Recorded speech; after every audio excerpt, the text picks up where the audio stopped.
Fala pessoal, seja muito bem-vindo à nossa aula 2 do nosso módulo 6, onde a gente vai tratar das medições, pessoal, em campo e da resistividade do solo, determinação das resistividades aparentes também, que o pessoal fala que a gente vai determinar para cada distanciamento, tá?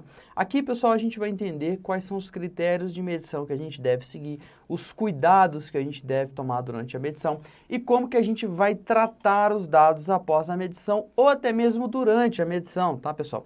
Eu recomendo que você sempre leve um notebook para a medição, com que ele já faça toda essa metodologia que eu vou tratar para vocês aqui no processo de medição, para que você veja se os dados que você está coletando estão corretos ou não, e você vai entender por quê, tranquilo? E aqui a gente começa com a nossa frase: se tiveres a impressão de que és pequeno demais para poder mudar o mundo, para poder mudar alguma coisa neste mundo, tenta dormir com um mosquito e verás qual dos dois impede o outro de dormir. Isso é um fato, né, pessoal? Se é um bicho nojento e minúsculo e que pode causar algum impacto, mesmo que prejudicial, é o mosquito, né? Dalai Lama, tá, pessoal? Então, vamos dar o start aqui na nossa aula. Bom, pessoal, o processo de medição, pessoal, a gente vai ter que ir em campo e a gente vai utilizar o terrômetro, tá? Quando a gente vai fazer as medições, a gente vai utilizar aqui o método de Werner, tá? No método de Werner, a gente utiliza 4 eletrodos, ou método dos eletrodos espaçados, equiespaçados, né? Modelagem será pelo arranjo de Werner, como eu falei, ou arranjo dos 4 pontos igualmente espaçados. Por que 4 pontos igualmente espaçados? Basicamente, pessoal, a gente vai ter o nosso terrômetro, tá? Ele tem as saídas de potencial, de tensão e de corrente, tá? Nas saídas de corrente, ele vai injetar a corrente, tá? E ele vai passar através do solo essa corrente, tá? E vai retornar o potencial. Ele vai ler o potencial e ele vai ler a resistência. Por que espaçados igualmente, pessoal? Quando a gente fincar as hastes, ela tem que ter a mesma distância. Apesar de no desenho estar maior, só por causa desse terrômetro aqui, mas as distâncias são iguais, tá, pessoal? Dos 4 eletrodos. São 3 espaçamentos iguais entre os eletrodos e o medidor no centro dessa medição. Lembrando que eu vou falar sobre os espaçamentos, quais são os espaçamentos que a gente vai seguir, tá? E também eu vou falar também dessa distância aqui de enterramento. Essa distância de enterramento, vamos dizer assim, pessoal, ela tem que ser de no máximo 10% dessa distância de medição. Por exemplo, se eu coloquei a primeira distância que eu vou medir, A igual a 1 metro, eu só posso colocar esse eletrodo aqui a 10 centímetros, segundo a NBR, tá? 7117, tá, pessoal? Isso aqui é um critério da 7117, tranquilo? Então, A é a distância entre as hastes, B é a distância de aterramento, ou onde eu vou enterrar essas hastes, né? E, como eu falei, o equipamento injeta uma corrente, tá? Vai gerar uma tensão nesse ponto aqui, central aqui, tá? Que o equipamento vai ler e vai calcular a resistência. Tem equipamentos, pessoal, que eles já dão resistividade pelo método de Werner, inclusive, tá? Mas tem equipamentos, terrômetros, que vão indicar somente a resistência, e aí a gente vai ter que calcular a resistividade, tá tranquilo? E a gente vai falar certinho sobre isso. Então, pessoal, basicamente é esse o método, pessoal. Eu vou precisar dos 4 eletrodos, eu vou precisar dos condutores que vão conectar os eletrodos e ao equipamento, e eu vou precisar do terrômetro, tá? Para fazer essas medições no local. Até aí tudo tranquilo, tá? Agora você pergunta assim, Hilton, quais são os espaçamentos que eu vou utilizar? Como que eu vou fazer essas medições? É isso que a gente vai ver aqui agora e tá tudo lá na NBR 7117, tá? Depois, como eu falei para vocês, de posse da resistência, a gente vai determinar as resistividades do solo para aquele espaçamento, tá? Tranquilo? Então, vamos lá. Então, basicamente, pessoal, como eu falei para vocês, as distâncias a gente normalmente segue exponencialmente, tá? A gente começa de 1, 2 a 0, 2 a 1, 2 a 2, 2 a 3, 2 a 4, em exponenciais de 2, tá? Ou de 3 também você pode seguir, tá? Exponenciais de 3, 3 a 0, 3 elevado a 1, que dá 3, 3 elevado ao quadrado, que dá 9. Mas normalmente a gente faz em potências de 2, 2 a 0, 2 a 1, 2 a 2 e por aí vai, tranquilo? E aqui, pessoal, olha só. O aparelho vai estar no centro aqui, ó, a pessoa que vai estar fazendo a medição. É interessante que eu esteja influenciando o mínimo possível naquela medição, tá? Eu coloco lá o equipamento para medir, até ele estabilizar a medição, e eu me afaste dele, tá? Retorno para eu ver a medição que ele pode estar indicando. Mas tem equipamentos que ele já tem uma certa, suporta maior essas interferências. Mas é importante que a gente interfira o mínimo possível. Está adequadamente calçado com EPI isolante adequado, tá? Tanto luvas quanto botas minimamente, tá? Evitar pessoas também circulando na região, animais e etc. A gente vai tratar desses pontos especificamente de cuidados. Então, basicamente é o seguinte, o medidor no centro. A primeira medição que a gente vai fazer para uma direção, tá, pessoal? Uma linha de medição. Então, a gente vai traçar uma linha no terreno e aí nós vamos colocar os eletrodos a 1 metro de distância um do outro, tá? Coloquei a 1 metro de distância, fiz uma medição. Coloquei a 2 metros de distância um do outro, tá? 2 metros aqui, 2 metros aqui, 2 metros aqui. Outra medição. Você sempre no centro, pessoal, tá? Com o equipamento, ó. Novamente, vamos para 2 ao quadrado, vai dar 4 metros entre eletrodos, tá? E sempre ecoespaçado, pessoal. Muito critério e muito cuidado para respeitar as distâncias de medição, tanto aqui nesses eletrodos da extremidade quanto no centro. 8 metros entre cada um, tá? Respeitem essas prerrogativas. 16 metros e 32, que é o que a gente utiliza. Lembrando que 32 metros, pessoal, a gente já está falando aqui nessa brincadeira aqui de 3 vezes 32 metros. A gente está falando aqui de 96 metros no total, tá? De medição aqui. Então, é muita coisa que a gente vai ter que ter de terreno para conseguir fazer essa medição. Então, pode ser que inviabilize um pouco a nossa medição o local e a gente não consiga fazer medições maiores. Mas é sempre importante que você chegue a esses 32 metros, é o mais interessante, tá?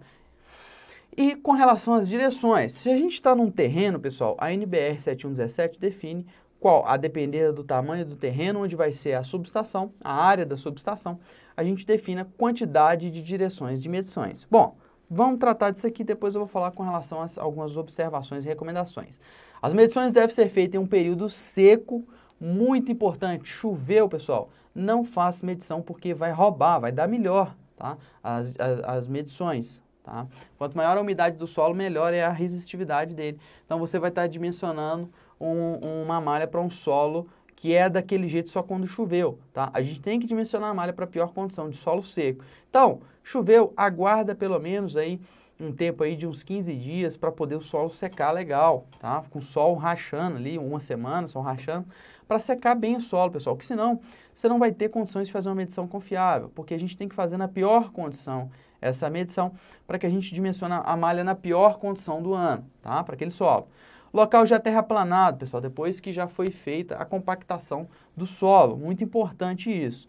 Para início da modelagem, deverá ser definido o número de linhas. Então, a NBR traz umas prerrogativas que é o seguinte, a área do terreno é menor que 1.000 metros quadrados, a gente estabelece um centro, faz uma medição em uma direção. O que é uma direção, pessoal? Eu vou medir 1 metro entre hastes 2, 4, 8, 16 e 32 nessa direção, tá?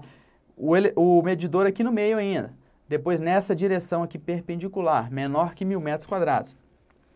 Eu vou fazer só uma medição, se eu tenho, mesmo que atenda esse critério de 1.000 metros quadrados? Não, pessoal, eu recomendo que você faça também mais 2 diagonais aqui, ó, no terreno para você ter uma noção melhor daquele solo, tá? A norma recomenda, mas quanto mais medições você tiver, melhor. Claro, até 6 medições já está interessante, não precisa mais que isso, a não ser que o terreno seja muito grande, né, que você está fazendo essas medições, mas ao meu ver, pelo menos 4, se você tem condição, você já está lá, pessoal, faça 4, 6 medições até, que eu acho interessante, inclusive para ficar legal, porque você já está lá, não custa nada, tá? Beleza, aqui eu tenho para terrenos entre 1.000 e 2.000 metros quadrados, eu estabeleço um centro para essa direção aqui de medição, faço elas, 1, 2, 4, 8, 16, 32, essa direção no centro, 1, 2, 4, entendeu? Vai aumentando até o eletrodo na distância total, e a mesma coisa aqui nessa direção C, tá? Se tiver de 2.000 a 5.000 metros, eu vou estabelecer 4 medições, essa direção, essa direção, essa direção, essa direção, e a mesma coisa. Vou na direção B, faço a medição para 1, para 2, para 4, para 8, para 16, para 32 metros. Vou na direção B, faço medição para 1, para 2, e por aí vai para todas as direções. E assim, a NBR estabelece, com base na área do terreno, quais são as direções de medição. Na área 6, só que a gente vai usar mais. A gente tem 1, 2, 3, 4, 5, 6. Passou de 20 mil metros quadrados, pessoal, eu tenho que dividir em áreas menores e fazer 2 conjuntos de 6 medições para eu avaliar os dados da malha de aterramento. Tranquilo? Isso é o que preconiza a NBR 7117, mas como eu falei, se você já está lá, faça 6 medições. Tá? Você já está lá, faz as medições, não custa nada e vai servir de ponto, porque a gente vai ver que a gente vai ter que eliminar, pode ser que a gente elimine alguns dados devido às medições, a algumas irregularidades do terreno no local, tá? Então faça mais medições que você vai estar resguardado, inclusive, para o sucesso do seu projeto, tá? Então beleza. Cuidados na medição, muito importante, tá, pessoal? Essa sequência de cuidados aqui. As hastes devem estar rigorosamente alinhadas. Definir uma direção, pessoal, puxa uma linha para você não perder aquela direção, para você fazer todas as medições daquela direção. Rigorosamente alinhados e as distâncias respeitadas entre hastes, tá? As hastes devem estar igualmente espaçadas, como eu falei. As hastes devem estar cravadas no solo a uma mesma profundidade. Todas cravadas a uma mesma profundidade, respeitado aquele critério que a gente tratou lá da NBR 7117, tá? Maior que 10%. Claro que a profundidade que você vai cravar, pessoal, você pode se limitar a 30 centímetros. Então, por exemplo, para 1 metro, você vai só enterrar no máximo 10. Então, enterrar 10 para 1 metro. 20 centímetros para 2 metros e a partir de 3 metros você sai enterrando tudo a 30 centímetros também para ficar prático, tá? E também para você usar um eletrodo de medição que não seja muito comprido. Então, a partir de 3 metros você já usa 30 centímetros, tá? Vamos dizer, a partir de 4 metros, então você usa 30 centímetros de escavação. De escavação não, de que você vai enterrar o seu eletrodo de medição, tá? 30 centímetros para 4 metros, 30 centímetros para 8 e por aí vai, sem problema nenhum, tá? Então, as hastes devem ser cravadas na mesma profundidade. Todas as hastes na mesma profundidade. Então, marca lá na haste, pessoal, faz a medição, marca na haste a profundidade que você vai enterrar, para toda vez que você bater ela no solo lá, ela facear na profundidade certa. Todas as hastes, compara as 4 hastes para ver se estão todas marcadas corretamente, claro, hastes iguais, né? E aí você faz as medições tranquilamente. Normalmente os fabricantes já trazem as hastes junto com o conjunto do equipamento, tá? O aparelho deve estar posicionado simetricamente entre as hastes, no centro o aparelho, e aí eu vou fazendo as medições, tá, pessoal? É o recomendado, tranquilo? Porque aí você está fazendo só daquele solo ali no meio de onde você está, tá? Se você for deslocando para a direita, vamos dizer, você está aqui, a subestação está aqui, por exemplo. Você vai deslocando para a direita, você não está medindo a área da subestação. Lembrando que é interessante, pessoal, que a subestação esteja no centro aqui dessas medições suas que você está realizando. É o mais interessante, tá? Então, vamos lá. As hastes devem estar bem limpas, tá, pessoal? Principalmente isentas de óxidos e gorduras para possibilitar bom contato ao solo, tá, pessoal? Então, faça a correta higienização das hastes para que elas estejam com contato legal e não deem resultados que vendam ali a sua medição, né? Deve ser anotada a condição do solo durante a medição, mas sempre o solo na pior condição, tá? Além disso, é interessante que se faça as medições com o solo mais seco possível, como eu já falei, tá? Não devem ser feitas medições sob condições atmosféricas adversas. Pessoal, choveu, dá raio, tempestade, não faz medição, é perigosíssimo. Só a condição céu aberto para fazer esse tipo de medição, tá? É arriscado, tá? Descarga atmosférica mata com força. Deve-se utilizar calçados e luvas de isolação para executar as medições, muito importante, tá? Verificar o estado do aparelho, principalmente as suas baterias, pessoal. O aparelho começa a fazer medição errada quando a bateria está fraca ou alguma coisa do tipo, tá? Então, sempre certifique que você carregou o aparelho na noite anterior, que a bateria está completa, a carga dela, né? Ou se não, se ele é um aparelho que é usado via tomada, que ele esteja conectado adequadamente, tá? Examinar a integridade da fiação, tá, pessoal? Principalmente quanto à isolação, porque pode prejudicar a minha medição se eu estiver dando uma fuguinha ali na terra ali, tá? Com certeza vai medir errado, tranquilo?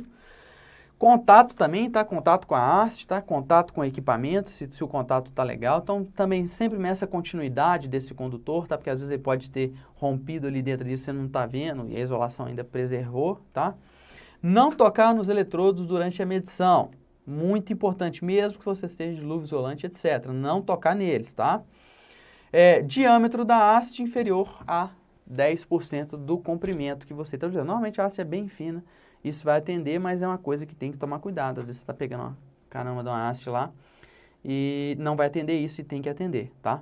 Então, tranquilo, até aí tudo certo, tá? Resultado da medição. Fui lá, fiz as medições, eu vou calcular a resistividade, pessoal. Essa resistividade é a resistividade aparente para o método de Werner, esse método que eu instalei. Tem outros métodos de medição, tá, pessoal? Tem métodos Luberger, tem outros métodos de medição que não é o que a gente vai utilizar de Werner e o que a gente mais utiliza. Então, essa equação é para a resistividade do método Werner. Tem como se achar resistividades em outros métodos, mas não é o que a gente está utilizando, tá? E eu posso simplificar essa forma para somente 2πr se a profundidade que eu estou enterrando a haste for menor que 10%. O comprimento da medição eu posso simplificar. Mas, pessoal, como a gente vai jogar isso aqui no Excelzinho, não justifica a gente simplificar isso daqui. Só se a gente estiver treinando na mão, aí beleza, a gente utiliza a fórmula mais simplificada. Agora, é claro que respeitada essa condição, a distância que eu estou afundando a haste no solo tem que ser no máximo 10% do comprimento ali, tá? Então, para respeitar essa condição aqui, tranquilo? Aí você fala assim, pô, Hilton, eu tenho que observar isso daqui? Tem sim, pessoal. Por quê? Isso, aos poucos, você não observou, você não viu se as hastes estavam alinhadas, você não respeitou as distâncias e etc. Vai juntando isso aí, você não tem o solo que você mediu no local e aí sua medição vai para o brejo, tá? E aí você construir a sua malha achando que ela está certa e ela dá errado no final, aí não vai dar legal para você, tranquilo? E aí, pessoal, vamos dizer que eu tenho um set de medições, um conjunto de medições. O que eu faço, então? Eu vou pegar uma direção, eu vou estabelecer as distâncias que eu vou medir, 1, 2, 4, 8, 16 e 32. Normalmente o pessoal faz com 12 aqui também, tá, pessoal? Adiciona. Claro que quanto mais distâncias você colocar aqui, melhor, tranquilo? E aí a gente mede as resistências e calcula a resistividade. Bem simples, tá, pessoal? De posse da resistência, que é o V sobre I, é o R, no local do V sobre I, a gente joga a resistência, joga a distância, que é 1 metro aqui no caso, tá? E coloca a profundidade que eu enterrei o eletrodo naquela medição de 1 metro, e aí eu acho a resistividade, tranquilo?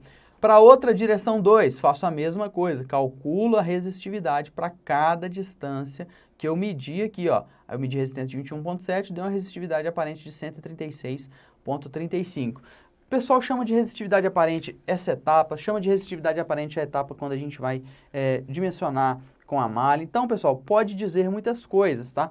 Então, a gente tem essa resistividade aparente, que é a resistividade durante a medição, que a gente estabelece qual a resistividade para aquela distância de medição, e tem a resistividade aparente, que é a resistividade do solo, tá? Em interação com a malha, tá? A gente vai ver isso melhor.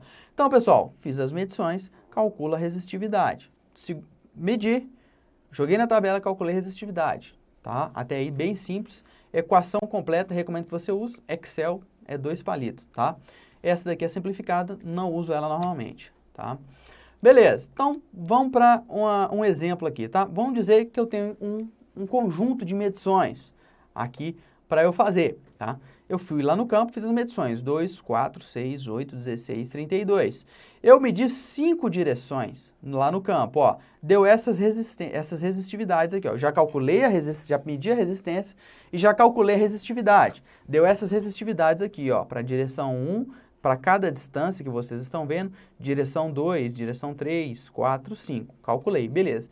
Depois que eu fiz isso, pessoal, eu vou calcular a média aqui desses valores, ó, para cada espaçamento, ó. Espaçamento 4 metros, calculo a média das 5 direções. Espaçamento 6 metros, calculo a média. Por exemplo, espaçamento de 2 metros para 5 direções, eu calculo a média, ó, 340, mais 315, mais 370, mais 295, mais 350 e divido tudo por 5, chegando no resultado de 334. Essa é a média. E faço assim para todos os espaçamentos até achar as medições. De posse da média, pessoal, eu vou calcular os desvios para cada ponto desse aqui, ó. O desvios com espaçamento de 2 metros na direção 1. O desvio para o espaçamento de 2 metros na direção 2. Então, como que eu calculo o desvio? O desvio é igual ao módulo da resistividade média, que é o 334 que nós calculamos para a direção 2, menos o valor medido, que é esse 340, por exemplo, dividido pelo valor médio, tá? Isso aqui vai dar um valor em percentual. Isso aqui não é percentual, tá, pessoal? Então, olha só, desvio para 2 metros. 334, que foi a média que nós calculamos aqui para esse conjunto de 5 dados aqui para 2 metros, menos 340, estou querendo calcular o desvio dessa medição na direção 1 com 2 metros, dividido pela média dos 5 resultados. Eu tenho um desvio de 1,8%. Aqui a gente tem a média de todos os resultados. Então, calculei o desvio desse ponto aqui, pessoal. Aí, o que eu faço? Eu vou calculando o desvio desse. Eu tenho que calcular o desvio de todos os pontos, tá? 1,8% o desvio desse ponto, em relação à média, ó. Em relação à média, tá vendo? Em relação a essa média aqui, ó, 11,56 de desvio, o resultado de 520, o resultado de 480 deu 18,37%, tudo desvio relativo. Então tem que calcular todos os desvios. Por que eu calculo isso, pessoal? Pode ser que em algum momento que eu fiz a medição no solo, eu peguei alguma irregularidade lá, uma rocha ou alguma parte argilosa num terreno rochoso, que fez a minha medição subir muito ou descer demais, que foi atípico, que não traduz o comportamento daquele meu solo todo. E eu percebo isso através desses desvios, tá, relativos. Quando ele passa de 50%, pessoal, esse desvio, é recomendado eu, o quê? Desconsiderar essa medição que eu fiz aqui, ó. Tá? Aí o que eu faço? Eu desconsidero ela e refaço a média para o restante dos pontos. Pode ser que esse ponto aqui também tenha ficado fora dos 50%.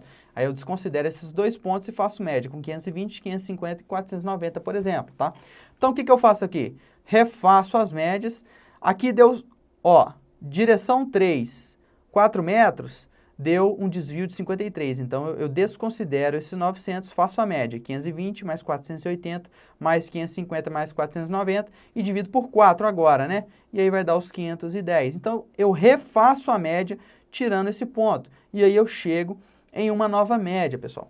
Então eu tratei agora, nesse ponto eu tratei os dados. Do que eu vou precisar para seguir para fazer a estratificação do solo? Vou precisar só das distâncias e das resistividades médias calculadas. Só isso, pessoal. Então, eu fiz todo esse conjunto de medições para eu verificar quais medições que eu deveria descartar e reconsiderar as médias das medições válidas, que esses valores que a gente vai utilizar para fazer a estratificação do nosso solo.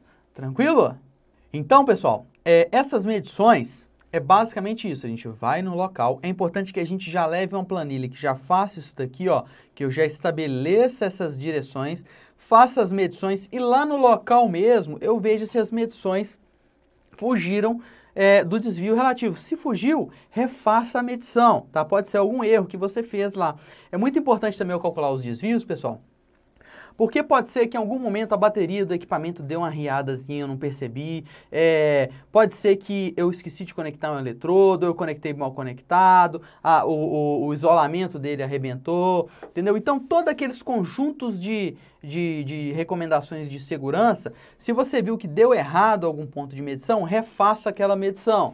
Tá? Que ela fugiu da média, refaça as medições lá no local mesmo se fugiu. Se permaneceu, realmente é alguma irregularidade, não homogeneidade no solo, na qual você também não vai conseguir arrancar aquela pedra ou o que for dali, tá? Então a gente desconsidera essa medição.